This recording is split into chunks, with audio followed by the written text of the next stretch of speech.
Amados irmãos, queridos amigos, tudo bem com vocês? Assim como Deus visitou Maria, visitou a viúva de Sarepta, Ele hoje visite você. E assim como Ele derramou bênçãos na vida de Maria, assim como Ele visitou e abençoou a viúva de Sarepta, que Ele abençoe você hoje. Que as bênçãos do nosso Deus sejam ricamente derramadas na tua casa, na tua vida, no teu lar. É o meu desejo sincero para cada um de vocês. Obrigado pelas inscrições no canal. Muito obrigado por compartilhar os vídeos e muito obrigado por assistir os vídeos até o final. Deus é contigo. Ore, louve a Deus. Vamos orar? Maravilhoso Deus, meu querido Pai, Criador dos céus e da terra. Estamos na Tua presença, meu Pai, e diante do Senhor queremos agradecer por tudo que Tu és para nós e por tudo que Tu és em cada um de nós, por toda a graça, por toda a misericórdia, pelo perdão estendido,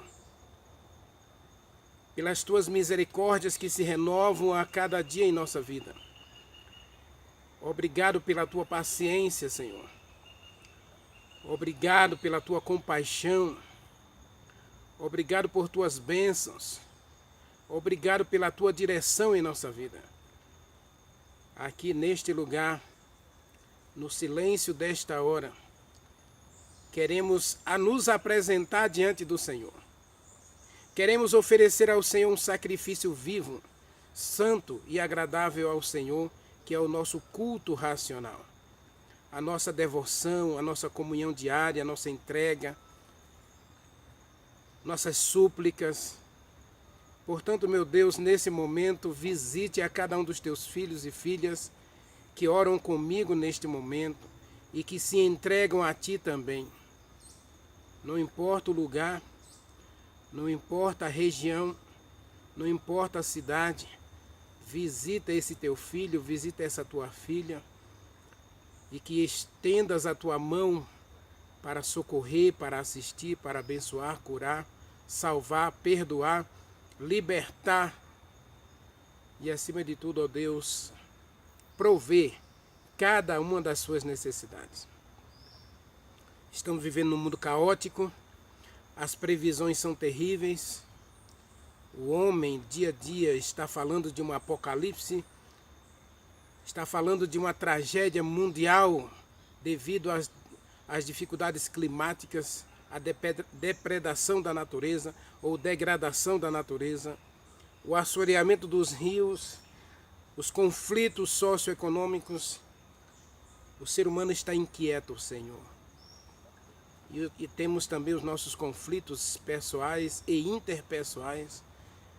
Portanto, meu Deus, a ansiedade, a inquietação tem tomado conta de todos nós. E nesse momento, ó Deus, queremos que o Senhor acalme o nosso coração.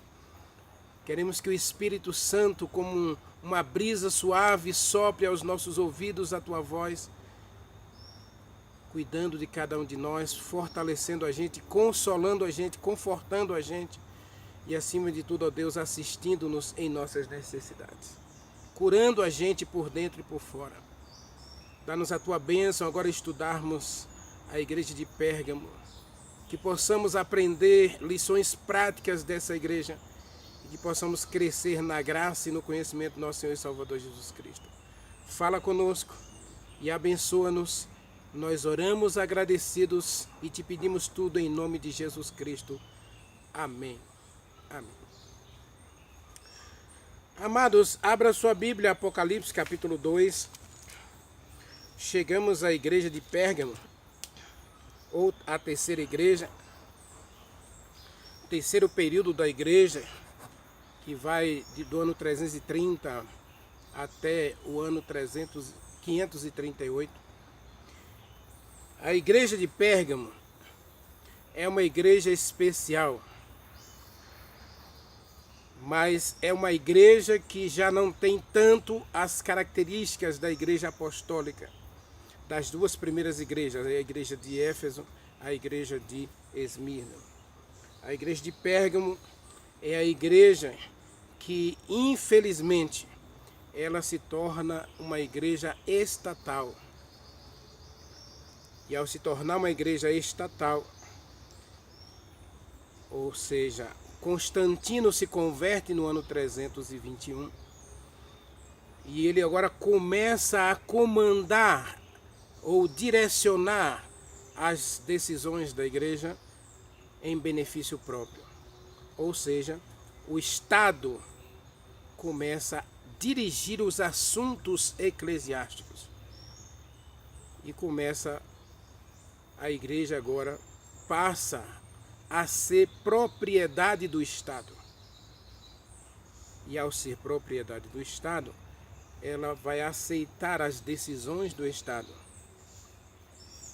Por isso, 321 é um marco importante do cristianismo. Por quê? Porque Constantino começa a mudar as leis. A gente vai ler um texto que Jesus Cristo deixou escrito através de Daniel sobre essa mudança de leis. Mas vamos lá. Vamos ler do verso 12 em diante. Está escrito assim, a igreja de Pérgamo: ao anjo da igreja em Pérgamo escreva: estas coisas diz aquele que tem a espada de dois gumes. Aqui está se referindo à palavra de Deus. Hebreus capítulo 4, versículo 12, diz que a palavra de Deus é como espada de dois gumes, que corta, que divide juntas e medulas. Então, todo ser humano será medido pela palavra de Deus. E a igreja de Pérgamo, ela começa a perder justamente aqui, porque agora ela deixa de se alicerçar somente na palavra de Deus. Deixa de fazer da palavra de Deus sua fonte de regra e fé, para aceitar ensinos e mandamentos humanos. Vamos continuar lendo e você vai entender isso aí. Conheça o lugar que você está, ou que você está habitando, o lugar onde você habita, onde está o trono de Satanás. Lembrando que Satanás é o pai da mentira. Então, algumas mentiras, ou doutrinas mentirosas começam a ser introduzidas dentro do cristianismo. E aí, vamos lá. Diz assim: onde está o trono de Satanás? Mas você conserva o meu nome. Você não negou a minha fé. Ainda nos dias de Antipas, a minha fiel testemunha, o meu fiel servo, que foi morto no meio de vocês, onde Satanás habita. Eu tenho contra você algumas coisas. Primeira, é que você adotou a doutrina de Balaão. Adotou a filosofia de Balaão, que ensinava Balaque a armar ciladas contra os filhos de Israel, para comerem coisas sacrificadas aos ídolos e a praticarem a prostituição. Outro sim, também tenho contra você outra coisa, é que você aceita, é que você dá apoio, é que você sustenta a doutrina dos nicolaítas. Observe que a igreja aqui, ela tem as características da igreja verdadeira. Ela não nega a fé, ela não nega a doutrina, mas ela começa a misturar as coisas, a aceitar falsos ensinos. Paulo falou disso muito fortemente em Atos dos Apóstolos, capítulo 20, verso 26, a gente vai ler já já. Diz aqui o texto, olha, outrossim também tenho contra você que você sustenta a doutrina dos nicolaítas. Portanto, arrependa-se. Senão eu virei contra você e pelejarei contra você com a espada de dois gumes. Pelejarei contra você com a palavra. Se eu não estou enganado, é Atos dos Apóstolos, capítulo 5. Gamaliel diz que contra a verdade ninguém pode vencer. E Deus só tem uma arma na batalha contra o mal: a sua palavra. Eu virei contra você se você não se arrepender. Se você não afastar a idolatria do meio de vocês. Se você não parar de sustentar as doutrinas dos nicolaítas. Eu virei contra vocês. E eu pelejarei com você com a palavra. Com a espada de dois gumes. Quem tem ouvidos, ouça o que o Espírito Santo diz às igrejas. O vencedor, eu darei a ele o maná escondido, bem como darei a ele uma pedrinha branca, e darei a ele um novo nome, que ninguém conhece, a não ser aquele que o recebe. Veja, aqui é a única igreja que tem 3 prêmios para o vencedor. Primeiro, ele vai comer de um maná. A palavra maná é pão. Êxodo capítulo 16. Deus deu aos filhos de Israel o maná.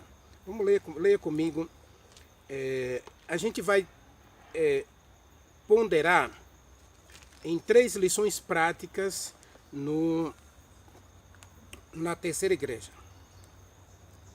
Você vê aqui que existem muitas coisas aqui, mas eu quero ponderar aqui 3 coisas apenas. E você já percebeu, a palavra, a igreja de Pérgamo é a igreja em que Deus confronta o erro com a verdade.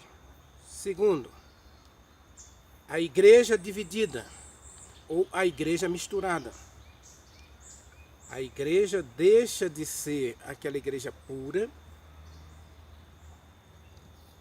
firmada nos fundamentos dos apóstolos e profetas, para seguir ensinos humanos.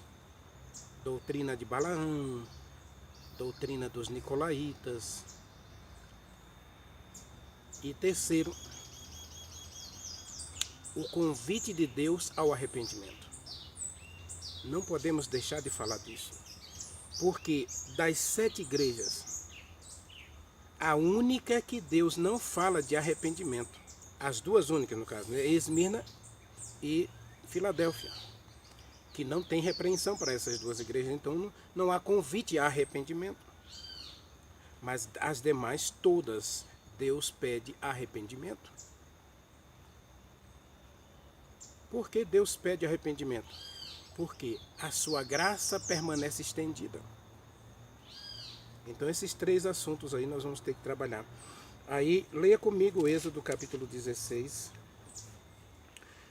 Partiram os filhos de Israel de Elim com toda a congregação e veio ao deserto de Sim, entre Elim e Sinai, aos 15 dias do 2º mês, depois que saíram da terra do Egito.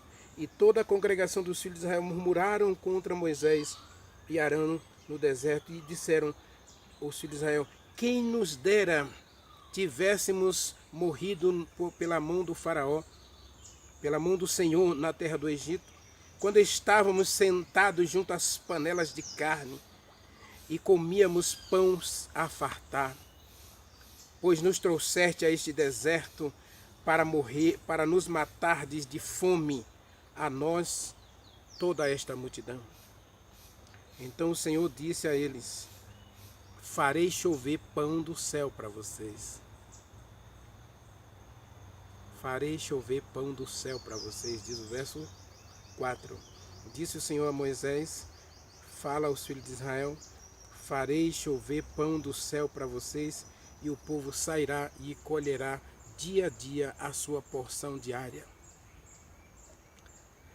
Deus prometeu aos seus filhos, libertos do Egito: eu farei chover pão sobre vocês. O que Deus está prometendo para a igreja de Pérgamo? A igreja de Esmirna é a igreja que sofreu 10 dias de perseguição. Então a igreja vai receber uma grande vitória com a conversão de Constantino. Vitória entre aspas, tá? Ou seja, ela para de sofrer perseguição. Agora, Constantino vai tentar unir paganismo, mais cristianismo, mais romanismo. Lembrando que os romanos, ou eles eram céticos, ateus, ou eles eram idólatras. No final do livro de Atos, entre Atos 22 e 25, tem a história lá dos adoradores de Diana, a deusa dos Efésios. Quando Paulo chegou em Atenas tinha mais de 10 altares espalhados em cada esquina. Então os romanos, eles eram completamente idólatras. Constantino era um adorador do sol. E ao se converter ao cristianismo, a primeira coisa que Constantino vai fazer é pedir a adoração ou pedir a veneração do primeiro dia da semana, que é o chamado dia do sol. Sunday, né? Então, dia do sol. Então, Constantino estabelece a lei dominical em 321. A igreja tem uma vitória com a conversão de Constantino no sentido de que a igreja agora não vai mais ser perseguida. Por quê? Porque agora Satanás vai trazer todos os seus ensinos enganosos, ensinos de mentira, para dentro da igreja. Leia comigo 2 Tessalonicenses.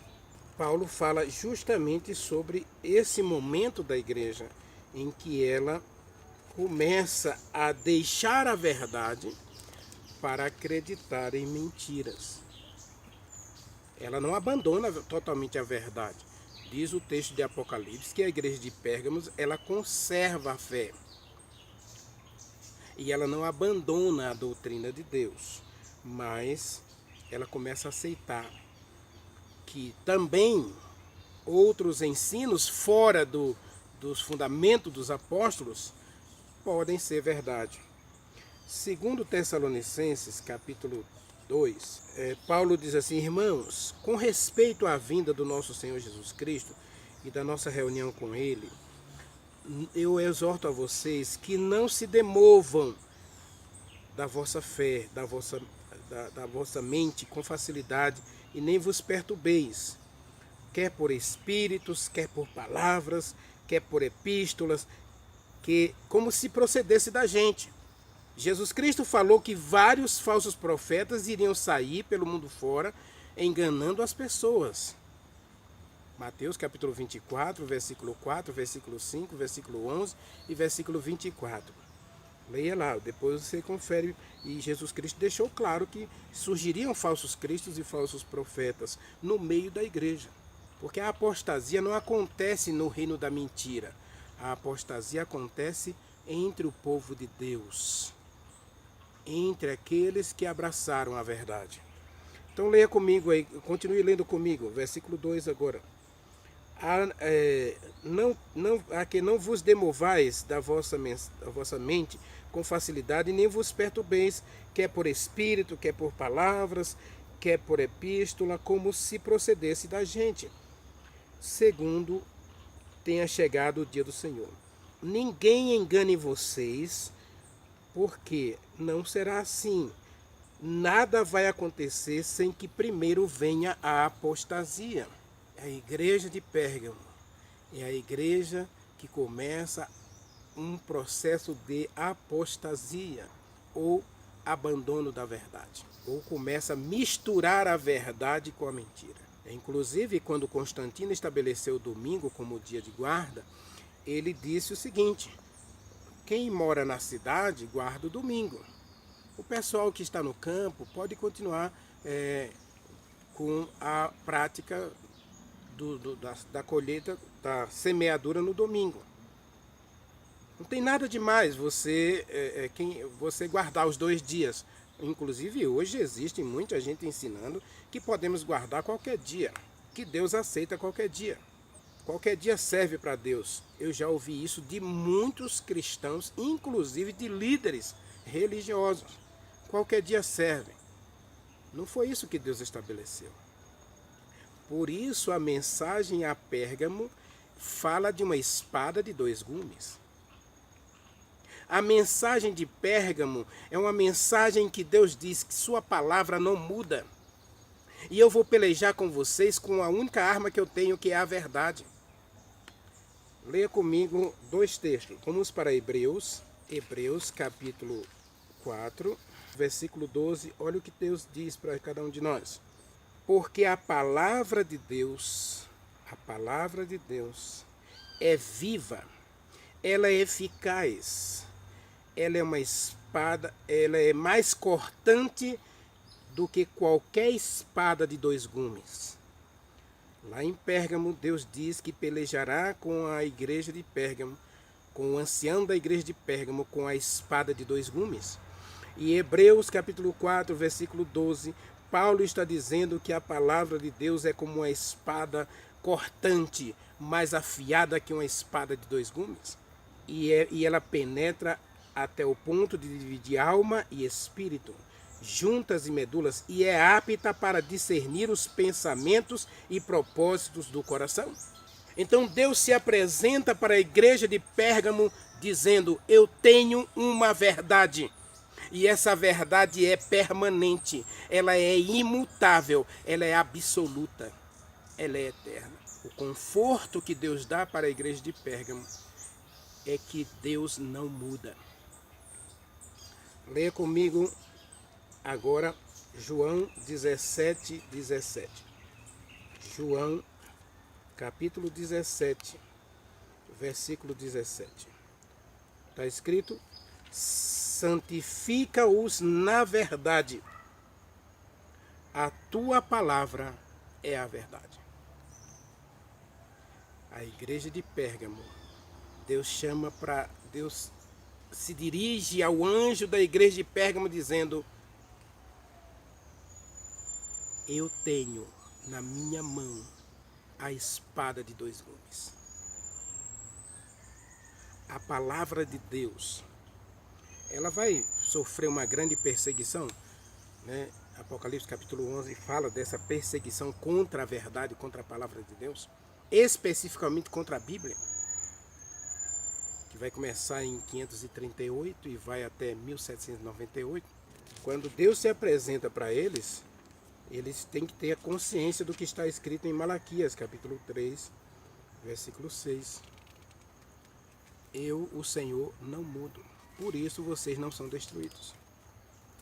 Malaquias capítulo 3. Leia comigo Malaquias 3, versículo 6. Está escrito assim, olha: porque eu, o Senhor, não mudo. Por isso vocês, filhos de Jacó, não sois consumidos. Então, para a igreja de Pérgamo, Deus se apresenta como aquele que é dono da verdade e que ele mantém a verdade. Ele não vai mudar a verdade para ser conveniente ou para ser conivente.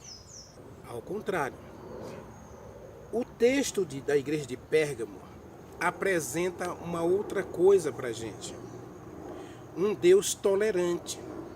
Antes da gente falar da idolatria aqui, da igreja de Pérgamo, a gente tem que falar desse Deus tolerante. Ele falou da tolerância dele e da tolerância da igreja de Esmirna. Mas observe aqui a compaixão de Deus, a bondade de Deus, a benignidade de Deus para com aqueles que erram. E eu quero me dirigir agora a mim e a você, meu irmão, minha irmã, meu querido amigo e amiga. Quando a gente lê uma carta, essa carta, por exemplo, à igreja de Pérgamo, Deus vai dizer assim: eu sei onde você mora, eu sei onde você habita. E eu sei que você tem um coração sincero. Mas quando Deus diz: eu tenho contra você algumas coisas. E aí ele aponta a doutrina de Balaão, a prostituição, né? A idolatria ensinada por Balaão e a prostituição promovida por Balaão. Ele vai dizer, arrependa-se dessas coisas. Romanos capítulo 2, observe o que diz Romanos capítulo 2. Romanos capítulo 2, versículo 4. Olha o que está escrito assim. Ou você despreza a riqueza da bondade e da soberania de Deus, da tolerância de Deus e da longanimidade de Deus e da bondade de Deus, porque é Ele quem conduz você ao arrependimento. E nós encontramos na igreja de Pérgamo um Deus tolerante, um Deus paciente, um Deus bondoso, que vê cada um de nós, sabe a sinceridade do nosso coração, mas sabe também que muitas vezes nós aceitamos e idolatramos o erro como uma coisa boa. A igreja de Pérgamo é a igreja que abre as portas para o mal. É a igreja que escancara a porta para a mentira, para a idolatria, para a prostituição. E esse Deus pacientemente diz para eles, vocês estão errados, mas eu ainda amo vocês. Portanto, eu convido vocês a buscar em mim o arrependimento. Romanos capítulo 2, versículo 4, ele diz, arrependa-se. O texto fala de um Deus tolerante, um Deus que conhece a gente e que espera muito. E a mensagem de Deus para cada um de nós, porque Ele nos chama. Ele dirige uma carta à igreja de Pérgamo, porque ele ama o anjo da igreja de Pérgamo e que ele quer que esse anjo seja um instrumento de Deus, um anjo convertido, um mensageiro poderoso para levar a igreja ao arrependimento. Romanos capítulo 2, versículo 4. É Deus quem opera o arrependimento na gente. Convite a gente a olhar para esse Deus tolerante que se interessa por cada um de nós. E qual era o principal problema da igreja de Pérgamo? Idolatria e prostituição. Ou seja, a igreja abre as portas para a mentira, e a mentira ela procede de Satanás, né? 2 Tessalonicenses capítulo 2, versos 7 a 11. Com efeito, o mistério da iniquidade já opera e aguarda somente que seja afastado aquele que agora o detém. Então será revelado o iníquo, a quem o Senhor Jesus Cristo matará com o sopro da sua boca e o destruirá pela manifestação da sua vinda. Ora, o aparecimento do iníquo é segundo a eficácia de Satanás, com todo o poder e sinais e prodígios da mentira, e com todo o engano da injustiça aos que perecem, porque não acolheram o amor da verdade para serem salvos. É por este motivo que Deus lhes permite a operação do erro, para darem crédito à mentira, a fim de serem julgados todos quantos não deram crédito à verdade. Antes, pelo contrário, se deleitaram na injustiça. A igreja de Pérgamo é essa igreja que ela é aberta a todos os ensinos. Atos dos Apóstolos, Paulo vai dizer exatamente isso. Leia comigo Atos dos Apóstolos, capítulo 20. Paulo vai dizer o que vai acontecer com a igreja. E é a igreja de Pérgamo que Paulo está se referindo. Olha o que está escrito aí, verso 26 em diante. Diz assim, olha. Verso 26, portanto, eu protesto no dia de hoje contra vocês, que estou limpo do sangue de todos vocês, porque jamais deixei de vos ensinar toda a verdade de Deus.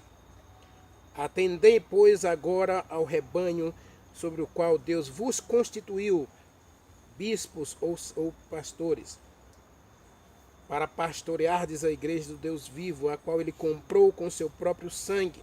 E eu sei, verso 29, que depois da minha partida entrarão no meio de vocês pastores vorazes, ou lobos vorazes, que não pouparão o rebanho. e que dentre vocês mesmos se levantarão homens falando coisas perversas para arrastar os discípulos atrás de si. E aí, a igreja de Pérgamo, nós temos aqui dois exemplos disso aí. Nós temos a doutrina de Balaão, os ensinos de Balaão, né? E nós temos os ensinos ou a doutrina dos nicolaítas, idolatria e prostituição. Ou seja, Satanás agora, através da conversão de Constantino, ele vai introduzir ensinos de mentira dentro da igreja. Por isso a igreja de Pérgamo diz que Satanás coloca o trono dele dentro da igreja. E Tessalonicenses fala que Satanás se apresenta na igreja de Deus ostentando-se como se fosse o próprio Deus. Deixa eu ver se eu acho esse texto, porque esse texto é importante para a gente. É capítulo 2 ainda. Capítulo 2, verso 4, diz assim: ele se opõe, Satanás, né? Se opõe a tudo que se levanta e que se chama Deus, ou que é objeto de adoração. E ele se assenta no santuário de Deus, ostentando-se como se fosse o próprio Deus. A igreja de Pérgamo tem um problema sério. Quando Constantino, que representava o Estado, o Império Romano, se converte ao cristianismo, ele traz toda a idolatria para dentro da igreja. A partir do ano 336, começa-se a adoração aos santos, depois, 338, a adoração à Virgem Maria, a adoração aos apóstolos, a adoração ao sol, né, guarda do domingo, e assim a igreja vai aceitando a mentira no seu meio. A igreja vai se corrompendo, vai perdendo sua pureza. Mas Deus não abandona essa igreja. A igreja de Pérgamo é aquela igreja que, como eu disse já, fala que qualquer coisa serve. Todos os caminhos levam a Deus. Mentira. Jesus Cristo diz que ele é o único caminho que leva a Deus. E quando Jesus Cristo diz, eu sou o caminho, João capítulo 15, versículo 5, ele diz que ele guardava a palavra. João 14, versículo 14, Jesus Cristo fala que ele observa os mandamentos. João 14, capítulo 15, versículo 14, Jesus Cristo fala que ele guardava os mandamentos de Deus. Então, observa. A igreja de Pérgamo começa a aceitar duas coisas terríveis que vai macular a igreja. Mas Deus não abandona a sua igreja. A doutrina de Balaão é a mais perniciosa. Por quê? Balaão promoveu uma festa. Você encontra isso no capítulo 24 de Números.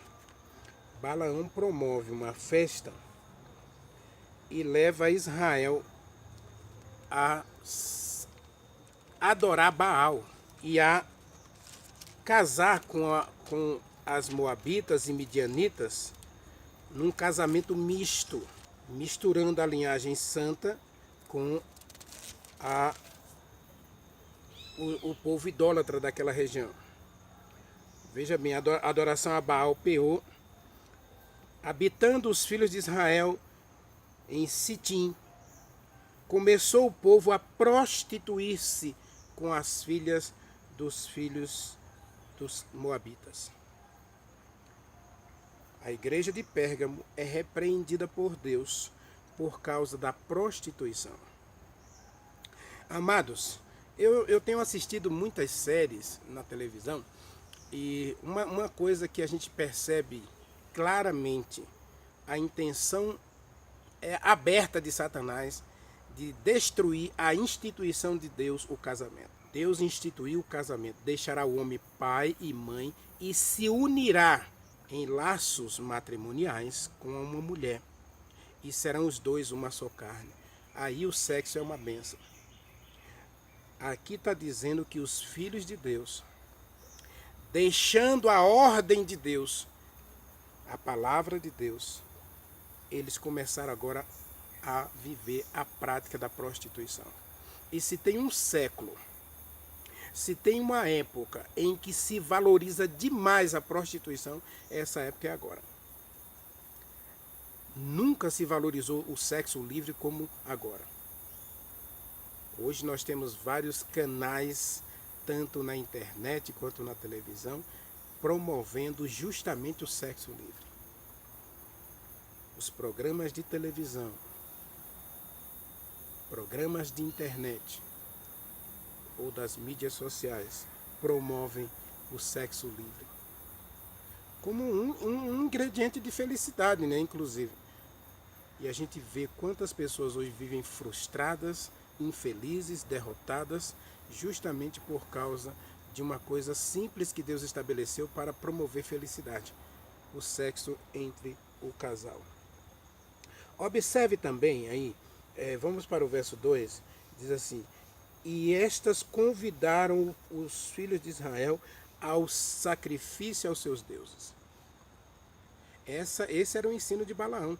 Balaão, que era um profeta de Deus, ungido pelo Espírito Santo. Ele chega a dizer no capítulo 22 que ele era um profeta cheio do Espírito Santo. E que Deus falava ao seu ouvido. Agora Satanás vai usar os filhos de Deus, os líderes da igreja, para introduzir idolatria e prostituição no meio da igreja. Ou seja, começa-se a desprezar os ensinos dos apóstolos e profetas do Velho e Novo Testamento para acreditar-se e praticar-se o mal, ou a mentira, ou os ensinos de demônios, como diz Paulo em 2 Coríntios capítulo 4. Satanás agora, e Timóteo também capítulo 4, né? 2 Timóteo capítulo 4, Paulo fala dos ensinos de demônios que se introduz dentro da igreja de Deus. A igreja de Deus agora ela tem o remanescente dentro dela, porque Apocalipse, Pérgamo, Deus fala desse remanescente que conserva a verdade, mas tem aqueles dentro da igreja. Observe que a carta fala justamente de dois grupos dentro da igreja.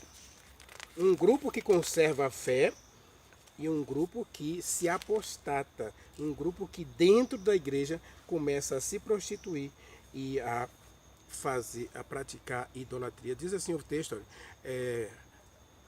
eu tenho todavia contra você algumas coisas, pois tem aí os que...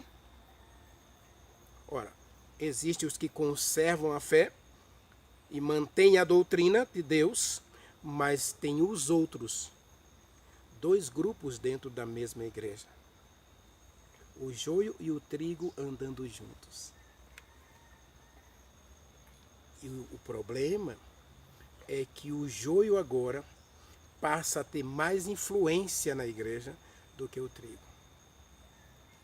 Deus está dizendo para a igreja de Pérgamo que tem aí os que sustentam a doutrina de Balaão, o qual ensinava Balaque a armar cilada contra os filhos de Israel e a comerem coisas sacrificadas aos ídolos e praticarem a prostituição. Números capítulo 25. O povo de Deus foi convidado a se unir aos cultos pagãos. Tudo bem, você pode adorar a Deus na sua igreja e eu adoro na minha. Então, o faraó inclusive tentou essa estratégia, né? Se não tem enganado, a sexta praga. O faraó disse para Moisés: Moisés, você não precisa sair do Egito para adorar seu Deus. Escolha uma cidadezinha aí, entendeu? Vai lá e pratica o culto de vocês e até convida a gente. Vamos adorar a Deus aqui mesmo. Lê lá Êxodo capítulo 8, se eu não estou enganado, você vai encontrar essa história lá. Ao longo da caminhada do povo de Deus, Satanás vai tentando se introduzir no meio do povo de Deus, colocando falsos ensinos. E aí nós encontramos um Deus tolerante, um Deus poderoso, mas amoroso e misericordioso, que dia a dia não nos trata segundo os nossos pecados, mas é longânimo para conosco, não querendo que ninguém pereça, mas que todos alcancem o arrependimento.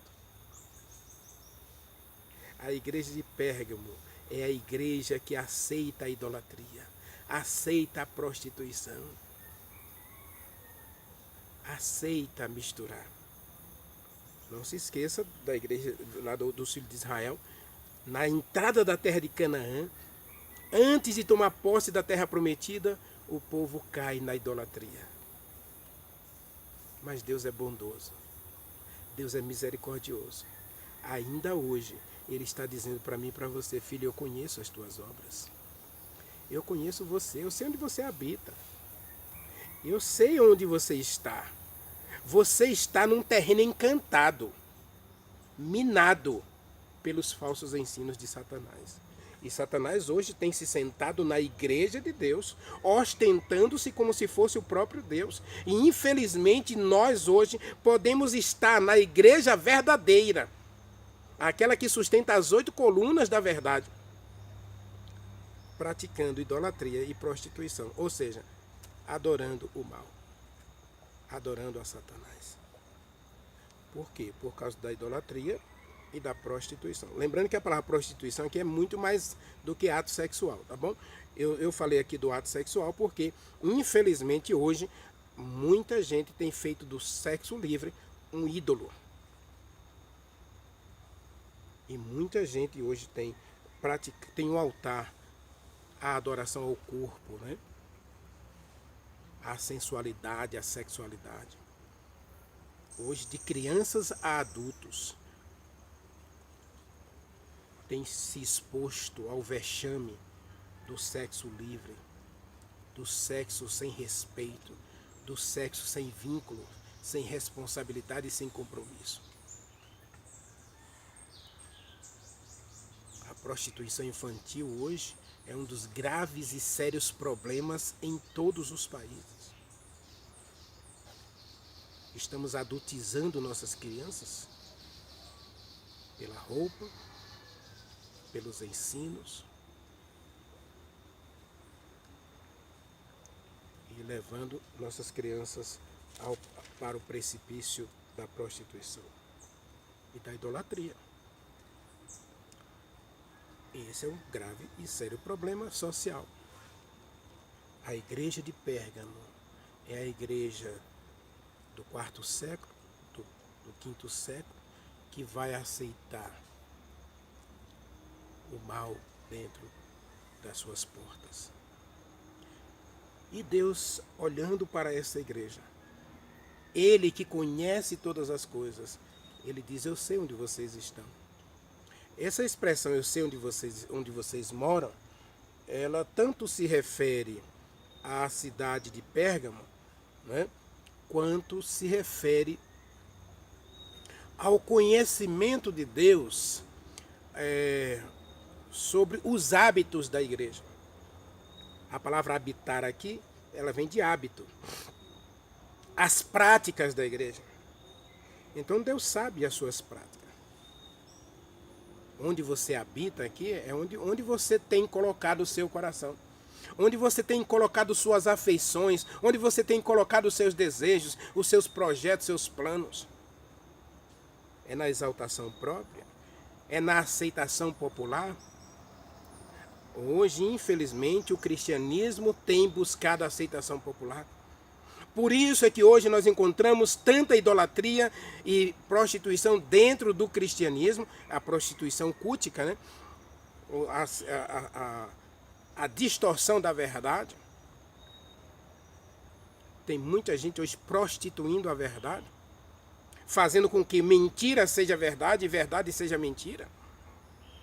Essa prostituição da verdade tem levado muita gente a viver falsos ensinos e a duvidar das verdades de Deus. E para todos eles, para todos nós, Deus diz: arrependa-se. O arrependimento é operado pelo Espírito Santo. Tá? Leia Tito capítulo 2, capítulo 3, versículos 5 a 7. Você vai encontrar que é o Espírito Santo que opera o arrependimento, a regeneração, a transformação em cada um de nós. Arrependa-se. É o convite de Deus para cada um de nós. Arrependa-se. Porque se você não aceitar o arrependimento, se você não buscar o arrependimento, você estará entrando em guerra contra Deus. E essa palavra aqui, peleja, que é guerra, né? Conflito, mas a palavra aqui você pode traduzir literalmente por guerra. Porque Deus sempre vai guerrear contra o pecado. Por isso Paulo disse em Efésios capítulo 6, que nós precisamos das armaduras de Deus para pelejar contra as armas do diabo, contra as investidas de Satanás. Leia comigo, né? Efésios capítulo 6. Olha o que Paulo vai dizer em Efésios 6. Verso 10 em diante, diz assim: Amados, quanto ao mais, sede fortalecidos no Senhor e na força do seu poder, revestivo de toda a armadura de Deus para poder ficar firme contra as ciladas do diabo. Porque a nossa luta, a nossa guerra, não é contra a carne ou sangue, mas sim contra os principados e potestades nas regiões celestes. Eu quero ler o verso 17 e 18 agora, diz assim: Tome também o capacete da tua salvação. Tome a espada do Espírito Santo, que é a palavra de Deus. Eu vou pelejar com você com a espada de dois gumes. Deus não combate o erro com filosofias.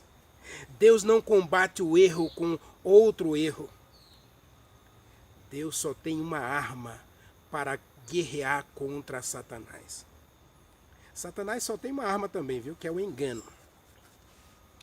Agora, para enganar você, ele vai usar vários instrumentos ou várias estratégias, tá? Para enganar você. E a mentira é a única arma de Satanás. E aí ele vai enganar você através da mentira, né? Ele vai transformar fazer meias verdades. Você sabe que para cada verdade de Deus, Satanás criou uma mentira, né? Deus criou o sábado, Satanás criou o domingo. Deus criou o casamento, Satanás criou o sexo livre. Observe que as pessoas hoje não querem mais casar, mas não querem parar de se acasalar. Então, Satanás ele tem que levar você para o reino encantado dele, onde ele está sentado no trono, e você vai se curvar aos ensinos de Satanás. E aí Paulo diz em Efésios 6, tome o capacete da salvação. Tome a espada do Espírito Santo, que é a palavra de Deus. E Deus diz, eu vou pelejar com você com a espada de dois gumes, né? Apocalipse capítulo 2, versículo 17, né?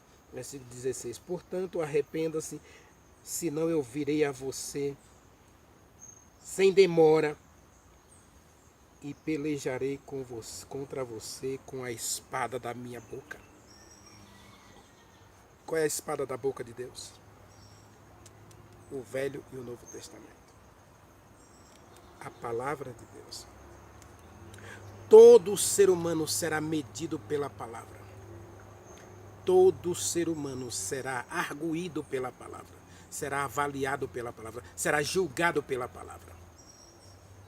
Essa palavra, a Bíblia, os 66 livros da Bíblia, os 6.638 mandamentos de Deus, é a base do julgamento de Deus para todos nós.